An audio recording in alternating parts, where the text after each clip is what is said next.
Now it's time for another wonderful episode of Mike Stout figuring out the Kriz Blackjack Pick 6. Yo, better like it's the Krewe NFC, the round table where the real heads be. Talking NFL, the game we adore. From the touchdowns to the legends and so much more. That booking guy, he's got the stats on lock. Dropping knowledge on the field, watching every block. Back and bleeding green, cheering loud and proud. In the sea of cheese, as he's standing out the crowd. I can't hear it with the looks and the smarts. Breaking down the plays and he does it with heart. Then the stout, solid like the line. His takes are heavy, his vision's divine. Week by week, we break the game down. From every big play to every new crown. Offense, defense, we cover it all. From the springtime drafts to the winner's last call. It's not just a podcast, it's a fan's lifeline. Connecting every moment from the vines to the side. NFL Crew Roundtable, Week 16. Merry Christmas, Happy Holidays. We have two guest hosts today because our other hosts are too dang lazy to wake up on a holiday weekend.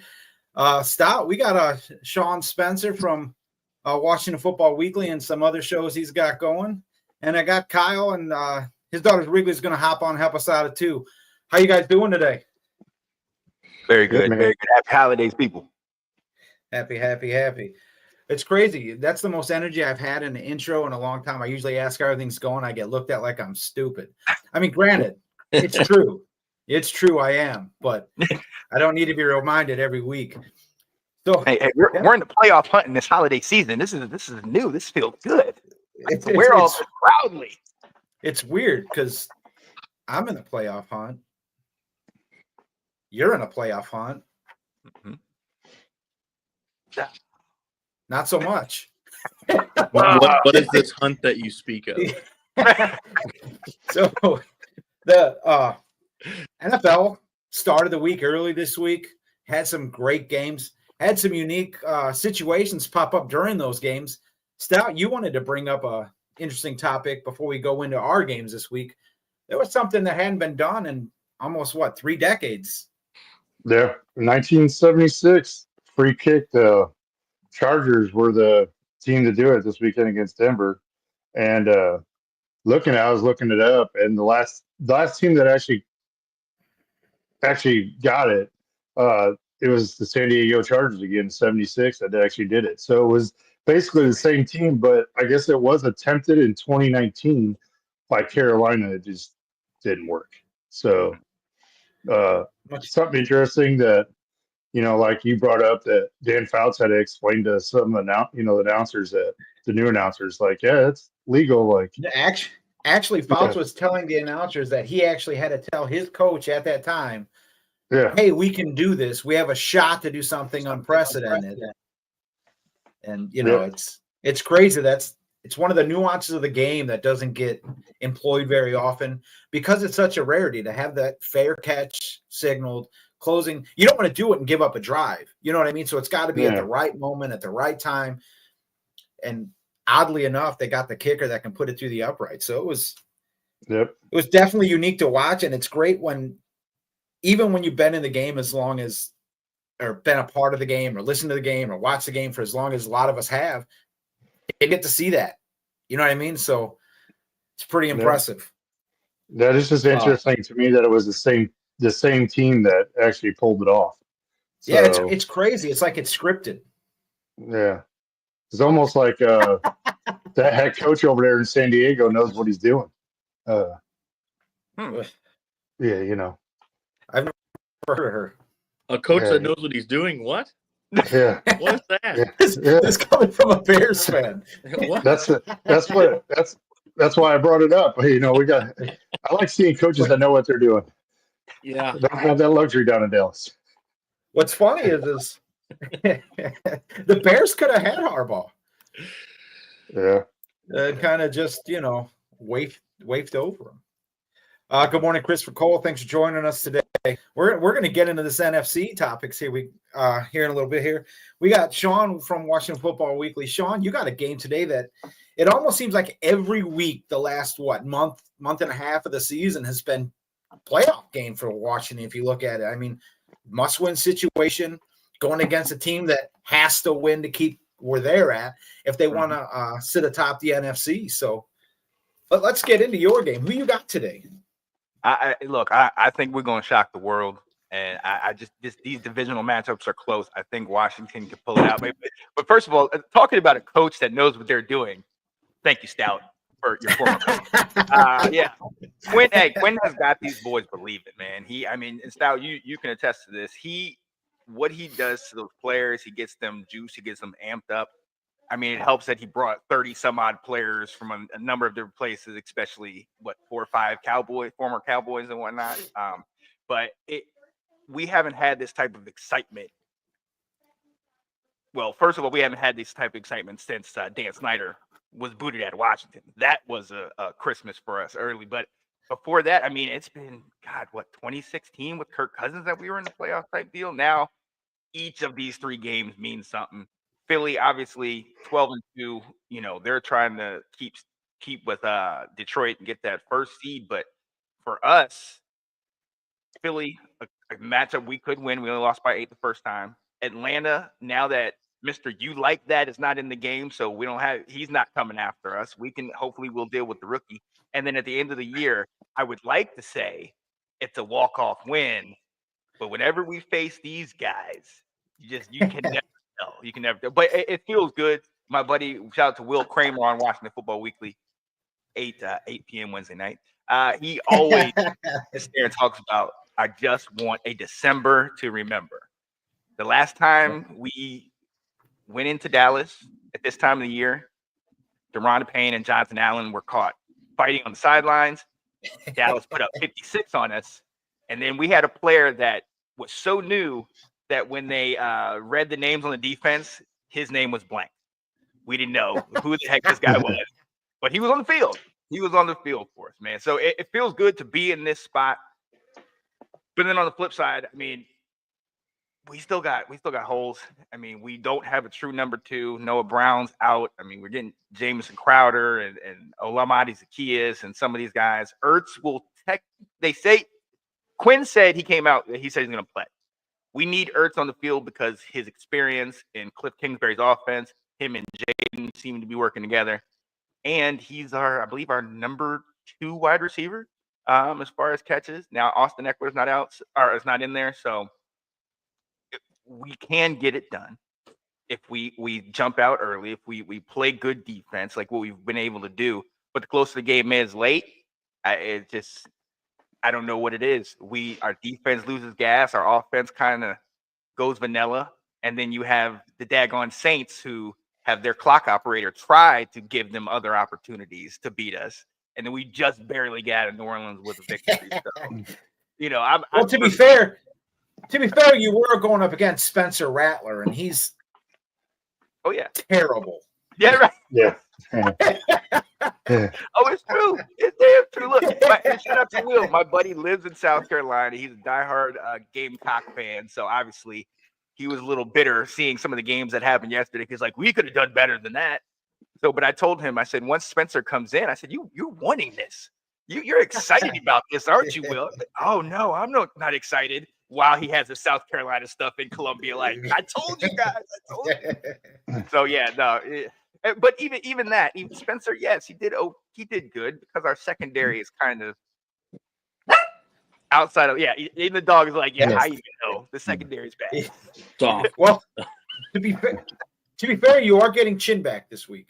Very true. That's huge. Yeah, he's a good anchor on the back end of that defense. Yeah, anybody but Forrest in there. There's a reason why they took him out of it. Look, we got Lattimore, and if he is the Lattimore that goes toe-to-toe with Evans every year when he was in New Orleans and he can stay healthy, perfect. Then we can get that guy. There was a stat last week, the Saints didn't throw it in this direction. There was no targets, none of that. Of course, Jake Hayner and Spencer Rattler are not going to throw it towards an all-pro, even if he is gimpy. So we'll see what happens this week against AJ and all those guys. But that's going to be the task. I mean, that's going to be the difference in the game is you got 2 number 1 receivers in Philadelphia going against a secondary that aren't really proven.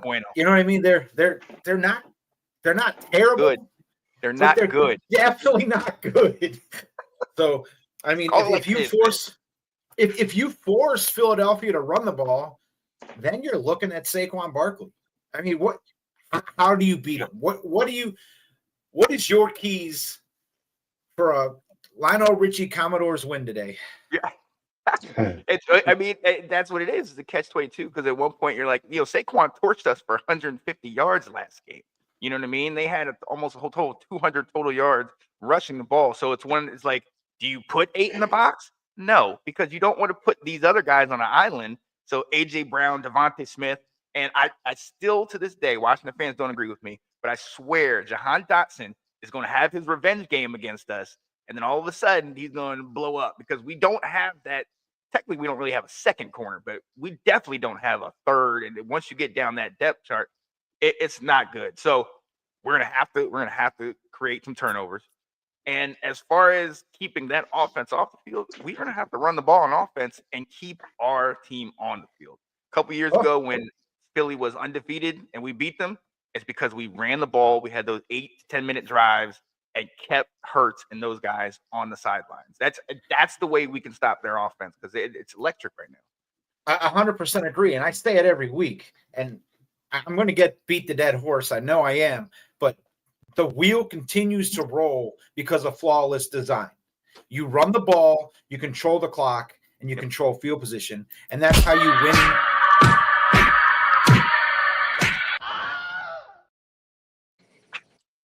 Told you I was going to get it. That's how you win games in the NFL. Is you control the clock, you control field position, you force the opposing's defense on the field, you get them winded, and you can take over the game. Oh yeah, and you minimize your mistakes. You look at what other teams do to you, and then you counter that. And I think one of the issues that Cliff has kind of had recently is that teams start to understand this. In the first couple weeks, in the first month or so of the season, JD5's running left, he's running right, he's doing all these things. But what happens? Mid-season, they get tape on you, and then all of a sudden, now they start bringing guys up. That game against the Browns, we beat them 34-13, and a lot of people are like, man, we crushed them. But I'm like, they gave the blueprint. You run blitz on rundowns. You make Jaden have to go east and west and not north and south. And then you speed up his time. And that's something that I think, rookie quarterback, a team that's young, kind of coming together. That's one of the things that we're going to have to kind of figure out. Let's go back to fundamentals. Don't, KISS, keep it simple, stupid. Like you said, run the ball, control the clock, got to get more possessions, got to capitalize on third downs, that type of stuff. But another thing is momentum. And like I said, this is a December to remember. We haven't been here in a while. I know you see Washington fans coming out the woodwork, talking about rookie of the year and playoffs, and some of those psychos talking about Super Bowl. It's not happening. We're not going to the Super Bowl. Let's just pump our brakes, please, Washington fans. But it's an excitement, and it's having all these guys in here. It feels good. A year ago, we'd never have dreamed of getting a Lattimore or a Bobby Wagner or Austin Eckler, any of these pieces on the team. So now we're definitely trending in the right direction.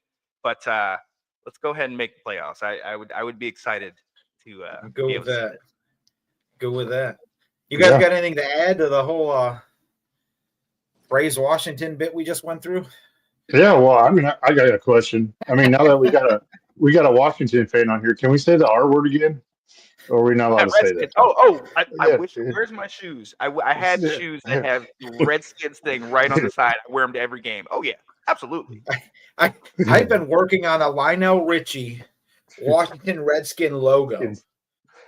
So you'll have the Commanders still, but we'll have the feathers on the back of Lionel Richie's head. And have it all night long. Yeah. Well, since we're having a good laugh, let's go to Bears Detroit. Yeah. Oh man, Kyle, you got your hands full today. Yeah. So when we guys were talking about the Commanders, right? I mean, it's amazing what a head coach that brings in a good culture can do, right? And can literally flip an organization to be relevant and talking about being meaningful in December. That is not the case in Chicago at all. I have no idea what to expect today. I think the Bears have the talent to come out and make it a game. I think they showed that outside of the last 30 seconds or the first half when they played Detroit on Thanksgiving. I just don't know. I'm just so ready for the season to be over and to find a coach, and to maybe pray that the McCaskies sell the franchise to somebody who is ready to actually make it a winner. Well, the latter's not going to happen. Yeah. I don't mean the winner part. I mean them selling the franchise. Well, maybe Correct. the winning part too. But Yeah. What about a certain coach from a Washington team that's going to be available here soon? Offensive minded, had a head coaching role before. You think Cliff Kingsbury could be the guy in Chicago?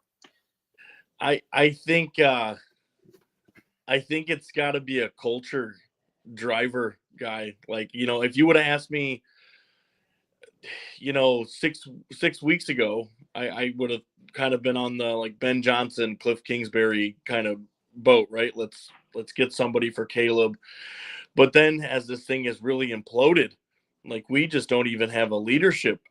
We have a leadership problem inside of the locker room, So is that like a Mike Vrabel kind of type that needs to bring in some type of culture and then lean on him to bring in the right coordinator? Let me warn you on this before we go into Vrabel. With the defensive-minded head coach, you're going to be in the same position every year. You're going to get a good offense. Okay, you're a defensive head coach. You get a good offensive coordinator. Guess what happens? If your offense does well, your offense is changing the next season. So you're giving Caleb another offensive scheme to learn. Your offensive linemen who have yet to play a single game together. Correct. Another blocking scheme and assignment football to learn. And then you're falling into the good old Chicago Bears circle of suck. Yep. We did do this already with Matt Nagy. And that you know what I mean? We went over this already. This started back in like 2011. Like it was I mean, it's bad. I mean, but they can't have a like Mike said, they can't go back to the same thing with having a defensive coordinator. They can't defensive minded coach. They can't. They've been doing it for too long. Look, they got to get out of the 80s and 90s that a defensive coordinator, coach will be able to get them where they need to be. They need to figure something else out. Wait, what about Washington? You just praised Snyder Quinn for bringing a whole new mindset. Right. That's kind of my point. Look at what Washington did. You brought in Dan Quinn, defensive guru, but he brought in Cliff Kingsbury, right? And look at what he did for Jaden, right? Now, real quick, he also did bring in 33 new players, so gave us a new roster. He had to do that too. But it's because of the culture, right? If you don't have a good culture, that doesn't work. You can't just flip a roster like that and then be successful if you don't have a good culture and a good leadership behind it. Right on. I know everybody's hung up on the offense, and I get that. I just think you got to have a top-down leadership and drive and want to, right? The roster is there. I think the roster is there. There's a lot of talent, a lot of young talent. It's how do you get the most out of it?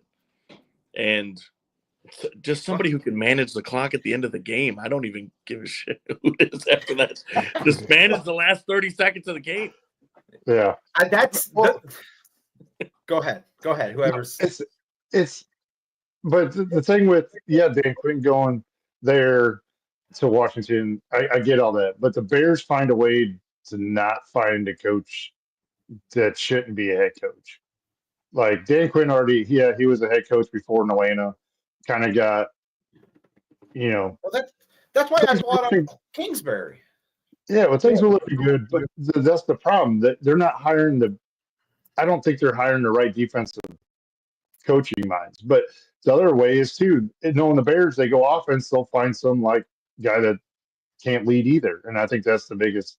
What Kyle said is finding somebody that can actually lead the team, regardless if it's offense or defense.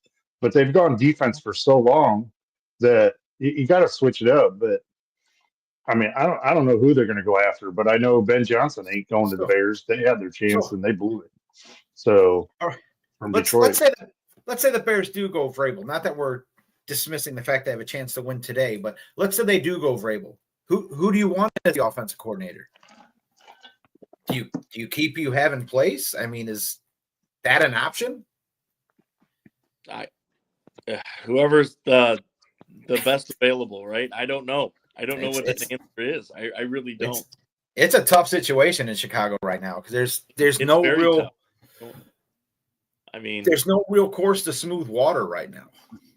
There's part of me that wants San Francisco to completely implode, and they get Kyle Shanahan, and I would love Kyle Shanahan, right? Yeah. I mean, there's been Mike McCarthy talk. You know, you guys are getting rid of McCarthy. Take him. To be honest, I wouldn't be opposed to that. You know, a former head coach.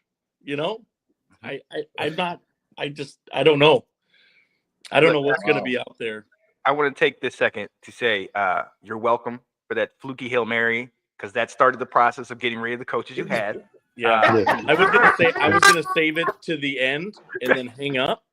But now that we've said it now, no, I was one of the only Washington fans. I was like, guys, it was 12-0.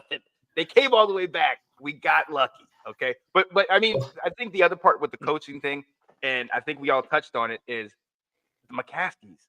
That was the difference. We got Quinn, and Peters and all those guys, but the ownership changed. That was part of the culture change. And I got plenty of buddies in Chicago, and they are very much about, it doesn't matter if you keep bringing in a new coach or coordinator and X, Y, and Z.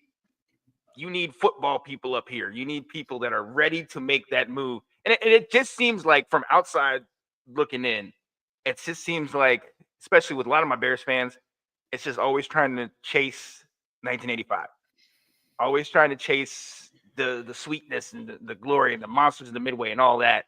And it's like, at some point you got to break from that and keep moving. Again, outside looking in, but yeah, the ownership has got to change. It's that and the agendas, right? Like, you look at Kevin Warren, the president, right? We didn't have a chance at Harbaugh. Harbaugh wanted to come, but Kevin Warren doesn't like him because of the Big Ten stuff. You know what I mean? Like, it's like, and look at what Harbaugh's done for the Chargers. Now, granted, I mean, they're not fantastic, but they were on a downward spiral bad. So nobody cares about the Bucs. So before you jump out of here, Kyle, because I know you got to jump out at some point. What are your keys to Detroit pulling a victory, or to Chicago pulling a victory today?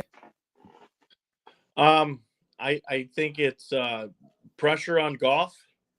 I think half of their roster's on IR, so that's good. I think my mom's neighbor is suiting up today. I saw him get out of the driveway to go to the field. It's pressure on Goff. It's trying to get DeAndre Swift, get the run game established, so that way Caleb can try to play action off of that and keep Caleb upright and try to get this game to where at least up 2 scores before the last 30 seconds of the game. So my key to this, the honest to God, this is my key for you guys to win this game. You've got to get possession first. Most teams go into a game and they give up possession. You take that possession first and you go down the field and you score. First drive of the game. Because then you got your fans into a game in a cold atmosphere, and then you get after Goff. If you can force Goff's internal clock to tick a little faster, he's prone to mistakes. And I think that's the way you beat him, because you cannot let Amon-Ra get going, because you do not have the secondary to run with him. It's going to be an uphill battle for you, but yeah, I think that's the only way. You're in luck that Montgomery is injured. Yeah. I mean, that's terrible to say, but it's that 1-2 punch is lethal. Oh, yeah. With him being out, you're going to see a strong dose. I mean, it's going to be one man carrying the rock. If you can get to him, get him tired, wear him down, it's all on Goff. And if you can make Goff, get in his head and get that clock ticking faster, you might see some turnovers today go in the Bears' favor. And like I say, you let any bad team stick around, you can lose to a bad team. Yep. So Well, and the other point is too, like what has happened to Detroit before. Like you want Goff's clock to tick, but they throw 5 interceptions and they win the game. But then he goes and throws 5 touchdowns and they lose. So I mean, it's. I mean, to be fair, I don't think the Bears have scored 5 touchdowns all year. Yeah, but I mean, I get it. So, but Collectively. I mean, hey, Kyle. I mean, have you seen our Bears buddy that we usually have on here, Ike Andy? Have you seen him? Have you seen the video we made for him? Because I mean, I want to play it. With him not being here, I feel like we have to play this just because Andy's not here. Here we go. Welcome to another worthless episode of the Bare Minimum with Ike Andy. Stop Bear. What's your prediction for the NFC North this year? Stop Bear. What are your thoughts on Caleb Williams? Stop Bear. Do you say or do anything else besides, duh, Bears? Yeah, baby, yeah. Coach Ditka, what do you have to say about all of this? Go, Pat, go. What's funny is none of those pictures of Andy are photoshopped. Those are all legit.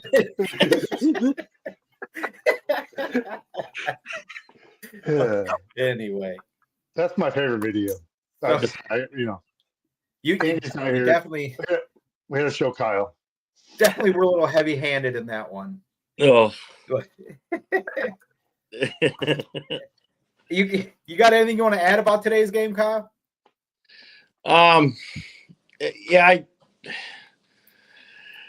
the last part of this year is really, it's all about Caleb, right? How do we keep him healthy? How do we keep him motivated, right? How do we build that rapport with him and DJ Moore and Cole Kmet and Keenan Allen and Roma Dunze, get him some touches and get him ready for, obviously for next season. But, and being a Bears fan, there's a lot of bad Bears fans, right? There's a lot of bad fans for other franchises as well. But, they're already trying to compare him to Justin, and for me, they're not even close. It's really not. Caleb is a legit quarterback. I really think so. I think that he has the tools to be successful. He was put into a really, really bad scenario, a very toxic scenario. And whatever they do this offseason is going to really determine on his success with Chicago.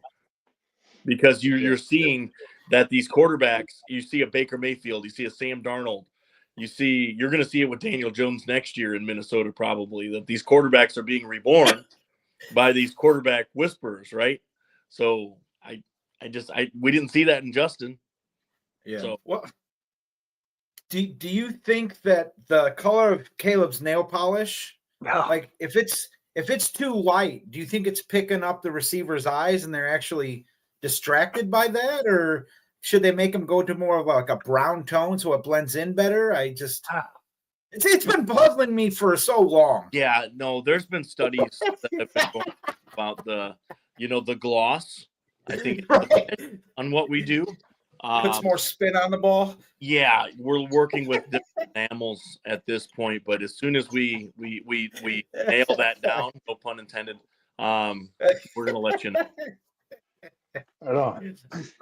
You got to be sick of hearing that joke, right? I mean, being a Bears fan, I don't care what he paints him. If he gets us playoff games and 4,000 yards per season, he could do whatever he wants. If he goes out there like Dennis Rodman, I don't care. That's what I was getting at. Dennis Rodman showed up to Chicago Stadium in a damn dress. Right. Nobody cared. Nobody cared. You know why? Because that dude was crazy.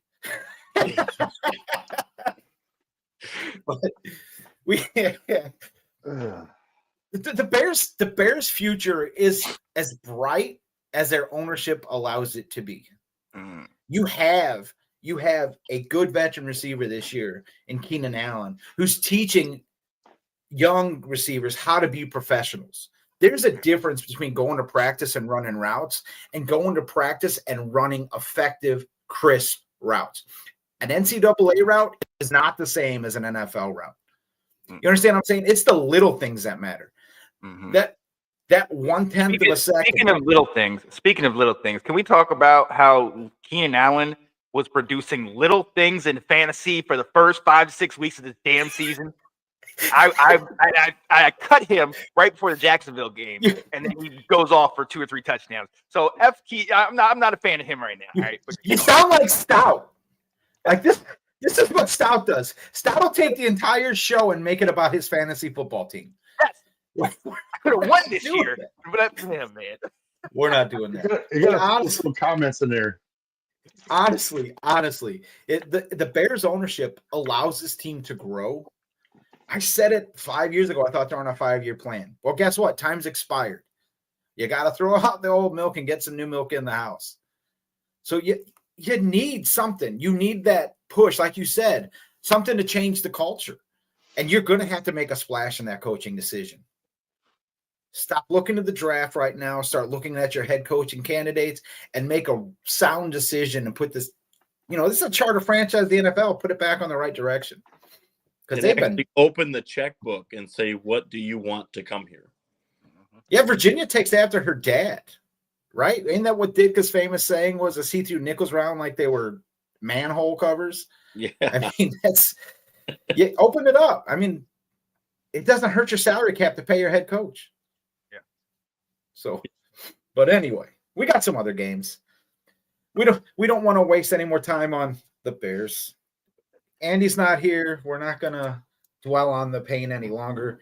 We do have the Minnesota Vikings playing against the Seattle Seahawks in Seattle. This is yet another big game with playoff implications. Can Minnesota climb up to the top of the NFC North here? Can they push forward? They could even come up end of the season as a top NFC team. None of that is impossible. I mean, what are you guys' thoughts on this game? I mean, Redmond's out with a concussion. Moreau's out with the hip condition for Minnesota. Gibson, Russell, and Wallace are all out for Seattle. But I think Minnesota should win this game handily. 12th man, that's a real home field advantage, though. So what are your thoughts on this game? How you doing, Riggs? I'm good. How are you? All right. It's my niece. So she's going to help us out a little bit. She knows sports, so we're good. She probably knows more than her dad, if we're being honest. Probably. So all I know is the show got better looking. That's all I know. It's Is it because I got the hat on? No, it's not because of you. You make the show worse just as much as I do. Anyway, Seattle, Minnesota. Who do you guys got? Minnesota. Seattle's. We need them to lose for Washington to get to the playoffs. It's all playoff, Stott, what are your thoughts on this one? I think in this one, I didn't pick it because I think this is going to be a close game. I know that, we talked about the 12th man being a real deal, and it really is. And the way Minnesota's been playing on the road this year, it's kind of been like, so I think Seattle's got the edge in this game, but for both teams, it's playoff. I mean, it's right. Basically one team's gonna, between Seattle and the Rams, whoever wins in that division is gonna be one team out of there. So I think Minnesota doesn't have it locked up yet as a playoff, but I don't think they can lose too many games going. Not now with how the NFC North is. No, and like I said, I think this might be our actual game of the week. For me, anyways. I mean, we didn't really do that, but I still think Seattle takes this game. It's going to be close, but I think the 12th man and what they do. Metcalf's healthy. Kenneth Walker's back this week. So that would have helped. I don't know, 2 weeks ago for me, Sean. That would have helped. But I was thinking Kenneth Walker coming back. I wasn't going to do it at all, but you brought it up, Mike. So there you go. Anyway. And we'll go from there. So, right on. Wrigley. I'm taking Cincinnati or Seattle. Sorry, but I'll be right back, man. All right, Wrigley, your thoughts on this game? I know Minnesota is a hot topic in your household with your little brother. So, Yeah, I think it'll be a close game, but I think Minnesota will pull it out in the end for sure. Really? See, I think Sam Darnold has to Darnold eventually. Am I the only one waiting for this? I see it every week. I'm like, okay, here it comes. Well, and that's the thing. That's why it's crazy to think that Minnesota is right here. You know, what are they? 12-2? Yeah, they're 12-2. They're tied for first in the NFC. Like they could are in the hunt for this, and not just in the North, but for the whole conference. That's what I said. And that's the thing. But it's to your point. When is Darnold going to Darnold? It reminds me of the Vikings team that Kirk was on a couple years back, that got to the playoffs with 11 wins and 1-score games, and then the Daniel Jones and the Giants beat them in the playoffs. So how for real is Minnesota? It's 100%. And what's funny is my 13-year-old nephew last night at our Christmas was like, the Vikings won the playoffs, and then the Giants knocked us out, and it's almost like he's waiting for that other shoe to fall. And he's 13. That shouldn't be there. You know what I mean? So it amazes me, one, that he remembers something like that, but everybody's waiting for that other shoe to fall, right? It's got to happen. Is Minnesota for real? Everyone says they're for real. I still don't feel it. And maybe it's just because they're Minnesota and you're just, how do you have Chris Cardle, Randall Cunningham, Randy Moss, and do nothing? And now you have Sam Darnold, and you're in the hunt? Come on. The shoe's got to fall. But anyway, I honestly got Minnesota winning this one. I think Gibson being out at linebacker is going to allow them to pick apart the center of that defense. You might see Justin Jefferson just go crazy today. Yeah, but you talked about it earlier about the run game. Kenneth Walker's back, man. And when they have him in there, they run 60% to 70% of the time with him and control that clock if you look at their games this year. So what you're saying is if you run the ball. What we've always talked about, Mike. Yes. You don't have to keep going through it. It's what we always talk about. We all agree on it. I don't know how you deal with him sometimes, Wrigley, because I got like an hour with him and I can't.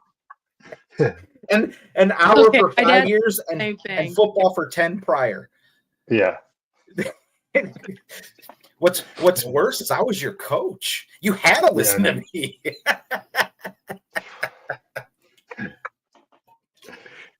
Anyway, I think Minnesota pulls it out. But like you said, Mike, if Seattle can control the clock and keep their defense off the field any given Sunday, neither one of these teams are bad. I will say this. If that backup Seattle comes in, Mr. Sam Howell, upset city. Tar Heel Nation, baby.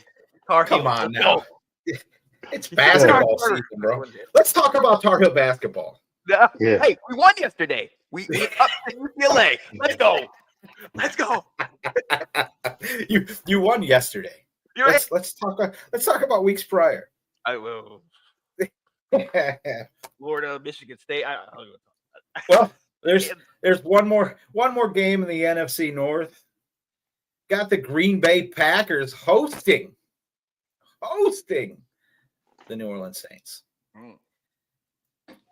Riggs, what are your thoughts on this one? I know you're deeply vested in this game, being a Wisconsinian, so to speak. Well, I'm actually a Bears fan, but yeah, you say that when your dad's around.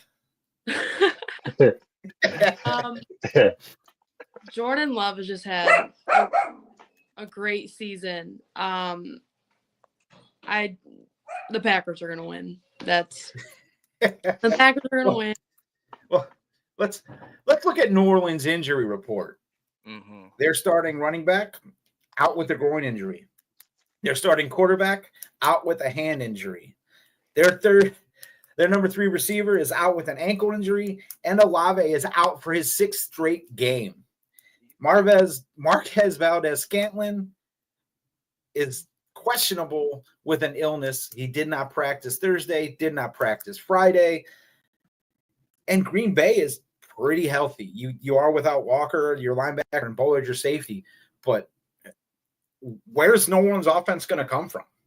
Where do they go with this? There's no special, there's no weapon, so to speak, on the offensive side of the ball here.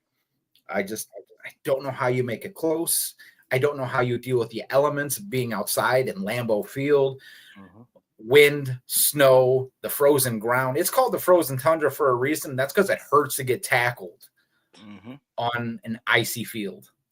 And I don't know how a New Orleans Saints team that's soft, being a dome team, goes up north, plays in the elements, and pulls out a W here. I just don't think it's possible.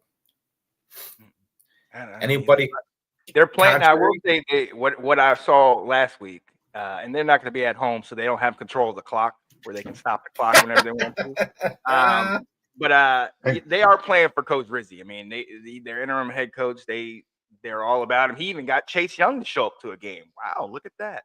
So they're amped and they're kind of working for him. But yeah, to your point, I mean, Green Bay in December, super cold, and Green Bay is playing for a playoff spot. Yeah, I don't think Spencer Rattler or Haener can do anything against that defense.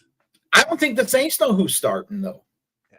You keep bouncing back and forth from quarterback. You don't give your team an identity. It's hard for you to, congeal with something like that. So neither of them look good. And that's the thing. I think, if anything, we gave them a little hope, but neither of them look good. Haener looked atrocious, Jake Haener. But then when they brought in Spencer Rattler really benefited. He had hit a couple passes, but he was benefiting from our penalties, from us playing lax defense, and the fact that we were like, hey, we're up 17-0. This game should be over.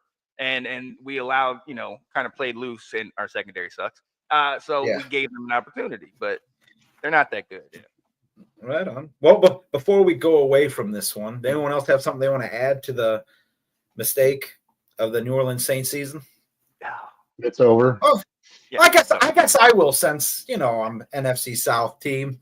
And I just want to point out. I want to point out that a certain defensive end for the New Orleans Saints called out a certain NFC North team, saying now that Brady's gone, they're going to end up in the basement. And that certain NFC South team has been atop the division since he's made that statement. 3 years now. I'm just saying. I'm not one to boast. I'm not a bragful person. But, like Cinderella said, when the shoe fits, you wear it. Come on. The Bucs are sitting atop the division. Before we get into the Bucs game, we got the Atlanta Falcons hosting Tommy DeVito, Danny's nephew, and the New York Football Giants. And I think Atlanta destroys them. I mean, I don't even know how this game is close. The only thing that could change this game is Michael Penix Jr. Yes. You got a new quarterback coming in.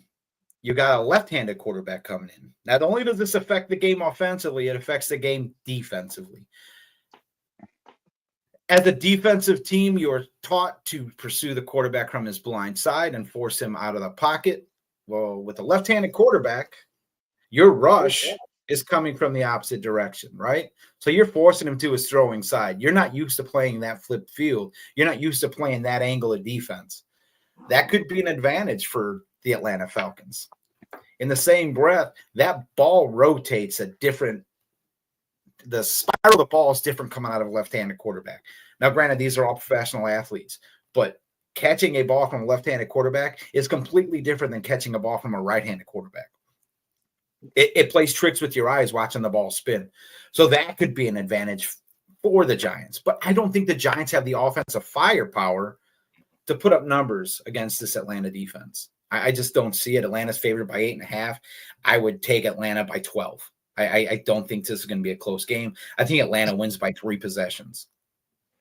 I think Atlanta wins this game, but the biggest thing for me, the 2 biggest points is now with the left-handed quarterback, now your right tackle becomes the blind side. Right. And that's the biggest thing for linemen is now you got a left-handed quarterback and now you got to kind of switch. And they don't they don't switch, the left tackle doesn't become the right tackle. Now the right tackle has to do more protection, and the right side of that line's got to do more protection than they normally do when they have a right-handed quarterback. And then the second point is, I know you're talking about the spiral, but the angle of the ball going to the receivers is way different. As much as it's the 100%. spiral, it's more of the angle, I think, coming off and where it needs to go is you're so used to catching a certain way for the receivers, and then now you got somebody else throwing it at a different angle, and then you got to adjust yourself. But they also are playing the Giants, so I think this is a good game for Atlanta to start him because they're playing the Giants. And it's a good welcome to the NFL moment for him. It's a good game.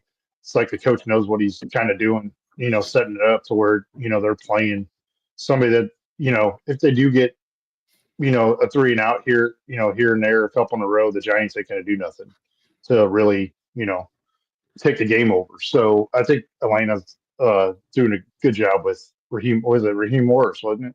Yeah, Raheem. Yes, and sir. I think he's doing a good job down there trying to get things taken care of. I see the way he's doing it. So I see Atlanta wins, but those two are going to be the biggest points. Is that right side of that line, how well they're going to protect him. So well, the flip side of that coin is this is a nightmare scenario if they lose. If Atlanta loses and you put Michael Penix Jr. in against a cupcake team of the NFL, and he craps the bed and has 3 turnovers and fumbles the ball. I mean, these are all possibilities. He fell in the draft because there were question marks on him going into the draft. Who showed on those question marks? Who showed everybody those question marks? Anybody know what college did that? Who was it? Florida State. Yeah, it's called Michigan Wolverines, baby. but I mean, seriously, with those question marks, the hand size, that everyone made a big deal about it. Whatever. He's not fast. He's not a sprinter. He's not a runner. He doesn't fit the style of play that he's trying to play. But this is where he proves it. And if he doesn't prove it, you're stunting his growth. You're looking at a Justin Fields situation. And I'm wondering how much. I mean, I think a lot. It goes on Raheem Morris as well because of the fact that when they sat him, I just thought, okay, well, they're just kind of letting him sit for the rest of the year. Let's bring in the backup. But I didn't realize how much media attention this was going to get. So how do you handle that in house? And on top of that, you guys are in the hunt. You win this game. They literally flexed our game against Atlanta to the Sunday night. These are must-win ball games for you. So if Atlanta can hold that together, on top of the fact that you guys talk about, now that he's a left-handed quarterback, people sleep on the Giants D line, but they got some dogs right? on there. Huh? I think they lead the league in pass pressure. Right. I mean, they got some dogs on that D line, man. And if you get a rookie quarterback first time in here for a game he's supposed to win, and like the Giants are playing with house money right now. Now, obviously, they're playing for a draft pick.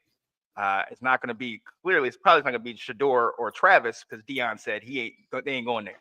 They're going to a winner. So we'll see what that happens. But yeah, the Giants are. I mean, they're shooting from the hip. They don't have anything to lose right now, and all of the pressure is on Penix, is on Atlanta, is on them trying to keep pace with you guys because what are they 1 game behind Tampa? Yeah, they're trying to. Tampa loses, Atlanta wins. Atlanta's sitting atop the division. Yeah, I mean that's how close it is right now, and Atlanta holds a tiebreaker. So. Yeah. There's a lot of pressure on Atlanta and on Penix and on that whole team, and it's going to be interesting to see how they handle it because, like you said, I mean, this game, for all intents and purposes, should be over by halftime. But what Atlanta's going to show up? So you let a bad team stick around. The other issues too. You got a rookie quarterback and you got a second-year running back that is very good, and that Giants defense gets torched by the run. So they were going to get healthy dose of Bijan Robinson today too. So, that's going to help him a lot more than it helps other rookie quarterbacks is having that run game. Bijan's nothing to sleep on outside receiving. He's a good receiving back. So you give a quarterback a good safety valve. I think you're onto something there. But Kyle Pitts is there a bigger disappointment right now if you're an Atlanta fan? I mean, is he ever gonna be what you wanted him to be? Yeah. Go ahead, Sean. I was gonna say I kind of look back at him when he was at Florida in that year that he came out, and yeah, he might have been the best prospect at that time, but I always kind of was like, Florida just really didn't have that many other weapons on that team, so it made him look a lot better than he was. And then when Atlanta picked him, you could say they really haven't had the quarterback to kind of feed it to him, but even when he's got opportunities, he still kind of falls short. So I'm hoping he keeps this trend up for the rest of this year, so we don't have to worry about him next week. But yeah, Pitts is, I don't want to say bust, but he's definitely not what they expected when they picked so high to get him. One thing about the tight end though, that quarterback that's starting, that rookie quarterback, loves his tight end. Has since Washington when he was at IU. He loves. That's true, and that's why I brought up Pitts. I mean, you got to figure it out. There's got to be something. If Pitts goes off today, you're going to see Atlanta put up 30, 40 points. But you got any thoughts on this game, Wrigley, before I go to the best game of the week? I think it's gonna win, but I do the whole left thing that's gonna be tough on their receivers, and then the defense as well adjusting. Right on. All right. Well, there's another game, but it's Cards Panthers. Nobody cares. Let's throw that one out and get into the game that really matters. Mr. Stout, what's going on, sir? We got a showdown in Dallas today, brother. Yeah. Woohoo. Here we go. Well, I'll let you kick this off. Let's look at your injury report. You got certain TJ Bass is questionable. Everybody knows Trayvon's out now. He's basically on IR. Or Eric Kendrick, our starting linebacker, was limited in practice this week. Looks like he's going to play. Jordan Lewis, limited in practice. He'll probably play today. And then you still got Micah Parsons. He had an illness come up on Thursday. But I don't see him not playing today. But basically, that's it for us. So, I mean, Jalen Brooks is out, which, I mean, everybody saw that hit he took. I thought I was kind of high on him a little bit, and then they finally let him play, and he started to show a little bit, and then, he gets knocked out. So, but, so hopefully the curtains are shut today. Well, you never know about that the brightness of the moon might really affect the lighting in the stadium. They couldn't have made this any easier on Dallas, trying to give them every advantage they can. And for you, if you can't win in this stadium, I mean, we're over right now. I mean, it should be a gimme game, but we're over at home. It's bad. But last time the Bucs and the Cowboys played, didn't turn out so well for the Tampa Bay Buccaneers, and they had that. It was the last game that I think everybody calls the GOAT played, and he lost to the Cowboys. It's interesting. We'll see what happens. That did happen. I was watching that game. I did see that happen, and then we were supposed to go to the bottom of the division when Brady left, and all these Bucs fans were going to disappear because they were just Brady fans, and in comes Baker Mayfield. Baker Mayfield, though, unfortunately, is 0-5 in primetime games. Bucs don't usually fare well against backup quarterbacks. That's always been the curse of the Tampa Bay Buccaneers, so to speak. But you have a quarterback in Cooper Rush who doesn't turn the ball over with interceptions. But in the games he started, he has fumbled 11 times. Mm-hmm. He's going to be going behind a line of offensive line that's going to be facing the lights of Kalijah Cansey, Vita Vea, Logan Hall. I mean, there's going to be pressure coming from the middle. So you force Cooper Rush to actually make a play. before I go any further, what the heck are the Dallas Cowboys doing running an RPO with Cooper Rush? What was that? Why was that? Again, the Jerry World phone rang. Mike McCarthy went and answered, and Jerry said, "Run the RPO," and he does what Daddy says. So you have a running back, Enrico Suave, who's leading the league in yards per carry. Yep. And you're gonna let Cooper Rush run an RPO. Mm-hmm. That's it. That's the dumbest damn play I've ever seen.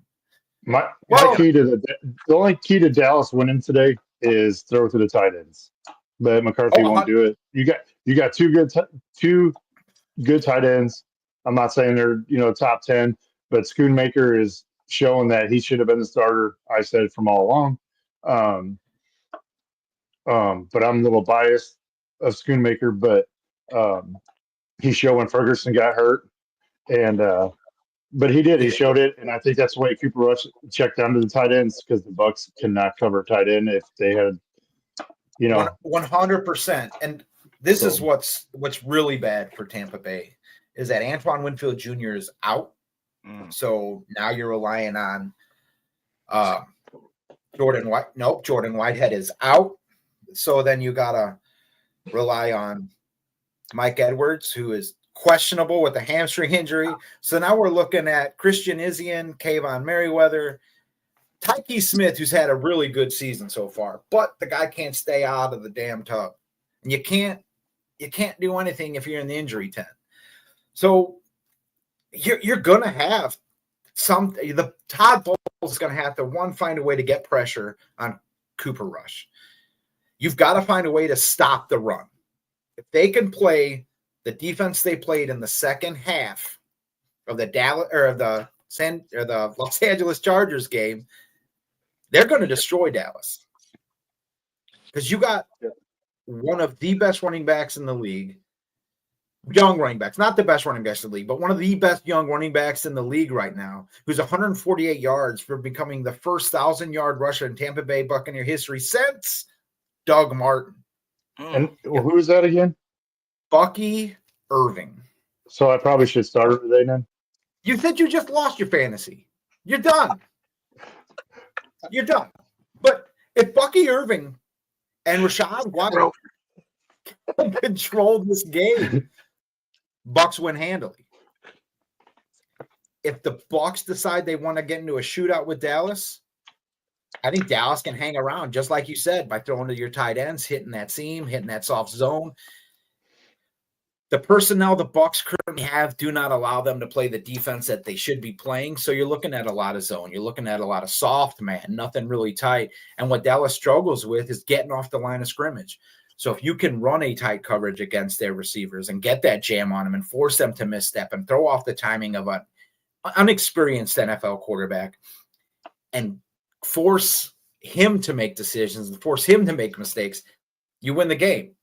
But once again, if Dallas can run the ball, if Dallas can hit the ball to the tight ends, this game's up in the air. If it's high scoring, it's going to be a field goal. Or if it's a high scoring game on both sides of the ball, it's going to be won by a field goal.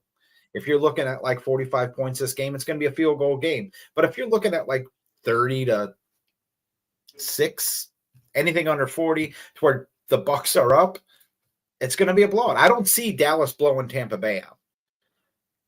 If it's a close game, Dallas has a chance to win. If Tampa Bay jumps out early and gets ahead in this game, I don't think Dallas has a chance. It's a matter of if Dallas can keep this game close, they can punch their way through to the end. I mean, do you see it any other way, Mike? Do you see this going another way? I don't. I mean, we talked about it before. I think if it's close, Dallas has a chance. But if Dallas's run defense is horrid, and Bucky Irving is showing what he can do, I think if Tampa run a dose of Bucky Irving, I think they win that game. Even with, our corners being kind of hurt, the other backup corners have shown, Jordan Lewis and all them have shown that they can cover when they need to. So I think for Tampa, it's going to be, are you going to run the ball and stay with it and not back out like Dallas does? And I think you're going to see a healthy dose of running today on Sunday night. We're going to see a little old school football, I think. But I think so too. For me, the biggest matter is going in because we're kind of getting close on time is what's the bet going to be? Me and Mike been doing this for years. Yeah, I think we have somebody here. I think we let her just decide what our bet should be. She could get involved. Let's go. Well, I honestly think we should go do the photo thing again, but this time I get to create the image how I want it, and then you can have Brian create it however you want it. But it's got to have your face or my face as a profile picture for a week. Yeah, we'll stick with that. Right we'll stick on. with the old school bet. We're not making up stuff. No, that's fun. Loser has to be a Bears fan. Yeah. I think you could have changed the verbiage on that and said loser is. This is a Bears fan. Anyway, we got to hit blackjack and then we got to get out of here. So I'm going to kick the blackjack intro. We'll get that out of the way and then we'll say our adieus.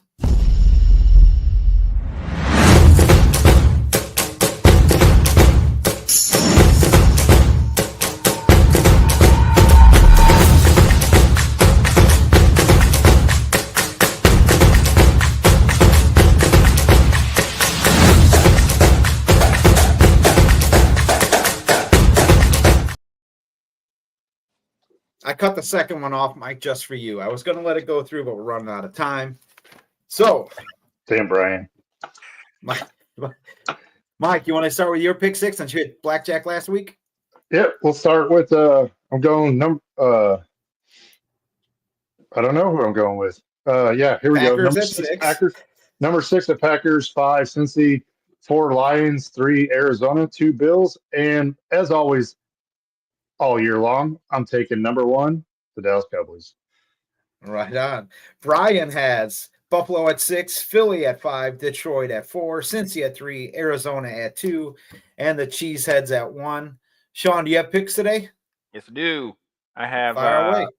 Rams at 6, Buffalo at 5, Atlanta at 4, Detroit at 3, Green Bay at 2, and I'm staying home. Washington at 1, baby. Right on. Riggs, you and your dad have picks or no? Sure. We got the Bears. It doesn't really matter, right? I do think, unfortunately, the Eagles are going to win. I got Panthers upsetting the Cardinals today. Bengals, Colts, and then Vikings. Right on. All right, I'll close this out.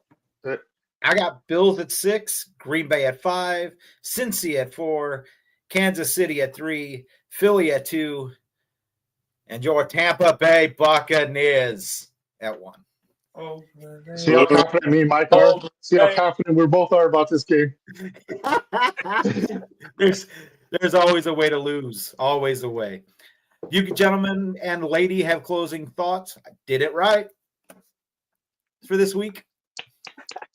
That's 2 weeks in a row. Yeah. Well, I got closing thoughts. We just got a message from Andy and Brian. Apparently, they think they're out of a job now. Those are my closing thoughts. They're out of a job. Yes, you are. And it might be because Mike actually said the saying right for first time. He messed it up last week. So, do y'all have Sean, you got it? Merry Christmas. Sean, you got anything? Yeah, I've been sitting on this for a while. I hate Dallas still. But with that being said, I am in no rush to see Cooper again. I will say that. But no, yeah, hey, Merry Christmas. I love talking football. It's an absolute pleasure coming on here to be able to talk with you guys and to still be alive at this point in the season. It's beautiful. Beautiful.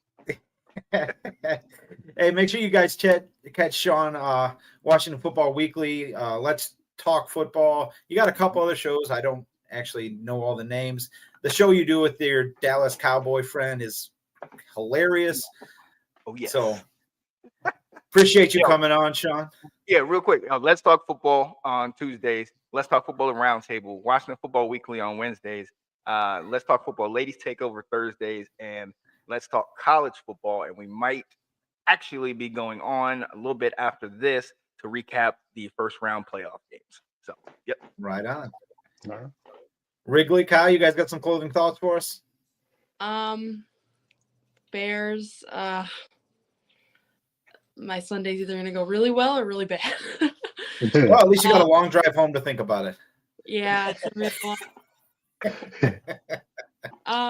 But no, I mean, last time we played Detroit, I mean, we had a chance. It was sad in the end. But I think we have the talent. It's really the coaching that really struggle in the leadership as well. But if we get that coaching staff there and we get a leader, I think we have a really bright future with the talent we have on the team. So, but all the other games, I think it'll be a decent Sunday. Right on. Well, thank you guys for coming on. I appreciate it. I'd like to thank our families and wives, kids for letting us come on here an hour every Sunday to be idiots. It's not just that hour on Sunday. I'm an idiot usually all the time. So we'll see you all next week. Merry Christmas. Happy holidays. Thank you guys for joining us. Yep. Thank you, guys.